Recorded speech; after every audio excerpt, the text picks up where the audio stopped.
aking ililigtas.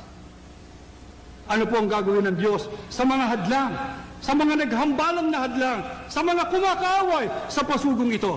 Pakinggan ninyo sa 41:11 hanggang 12. Lahat ng may galit sa iyo ay mapapahiya. Hindi mo sila masusumpungan. Pero hanggang dito ba lamang ang hula ng Diyos sa mga magiging kaaway ng iglesia? Lahat ba sila ay mapapahiya? Lahat ba sila ay mawawala? Wala bang ititira ang Diyos doon sa mga kaaway na yon? Pakinggan ninyo 60:14 ng Isayas. Yung mga nagpahirap sa inyo ay yuyuko sa inyo bilang pagkalang. Aba, nakakasama natin sila. Kikilalanin nila ang iglesia. Darating ang panahon yung mga kaaway na yan, igagalang ang iglesia, yuyuko sila sa iglesia. Bakit? Tuloy pa. At ang lahat namang nagtakwil sa inyo'y magpapatira pa sa inyong paanan. Ika'y tatawaging lungsod ng Panginoon. Siyon, lungsod ng Banal na Israel. Ano pong ibig sabihin noon?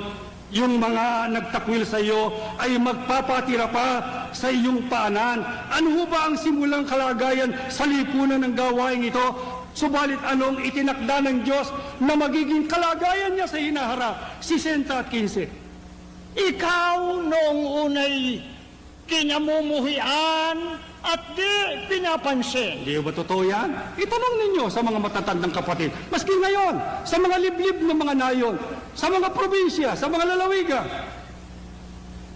kinamumuhian at hindi pinapansin ng iglesia. Pero ano sabi ng Diyos? Ngunit, mula ngayon, itataas kita at dadakilain. Ano po ang sabi ng Diyos?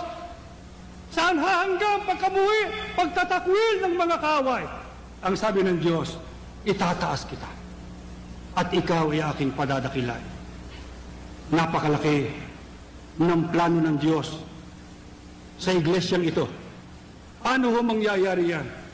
Ano ang itinalaga ng Diyos na ipagkaloob sa hinaharap ng iglesia ni Kristo sa huling araw para siya maging lalong dakila, para siya matanyag, para siya lalong matanghal sa buong sanglibutan?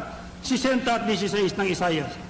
Mapapasa iyo ang kayamanan ng ibang mga bansa. Hindi ho ba ang Babylonia ang tinutukoy? Na dati mayaman at hanggang ngayon ay mayaman pa siguro?